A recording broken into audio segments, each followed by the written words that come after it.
operations in Iran. যুক্তরাষ্ট্র বা ইসরায়েলে পাল্টা হামলা চালানো নিয়ে ইরানকে সতর্ক করেছেন যুক্তরাষ্ট্রের প্রেসিডেন্ট ডোনাল্ড ট্রাম্প। তিনি বলেছেন, যুক্তরাষ্ট্র বা ইসরায়েলে হামলা চালানো হলে তিনি ইরানের বিরুদ্ধে নজিরবিহীন শক্তি ব্যবহার করবেন। ট্রাম্প তার মালিকানাধীন সামাজিক যোগাযোগ মাধ্যম টুইট সোশ্যালে দেয়া পোস্টে লিখেছেন, ইরান মাত্র বলেছে যে তারা আজ অত্যন্ত কঠোরভাবে আক্রমণ চালাবে।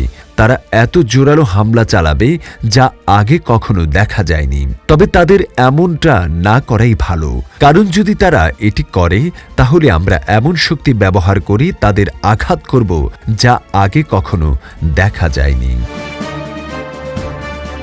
ইরানের পাল্টা হামলার হুঁশিয়ারির পর ট্রাম্প এমন হুঁশিয়ারি দিয়েছেন। আজ রোববার ইরানের ইসলামিক রেভলিউশনারি গার্ড হুঁশিয়ারি দিয়েছেন, খামেনির মৃত্যুর প্রতিশোধ হিসাবে তারা যুক্তরাষ্ট্রের ঘাঁটি এবং ইসরায়েলে হামলা চালাবে। তারা বলেছে, কিছুক্ষণের মধ্যেই দখলকৃত অঞ্চল ও মার্কিন সন্ত্রাসী ঘাঁটিগুলো লক্ষ্য করে ইরানের সশস্ত্র বাহিনীর ইতিহাসের সর্বোচ্চ ধ্বংসাত্মক অভিযান শুরু হবে বলে জানিয়েছেন।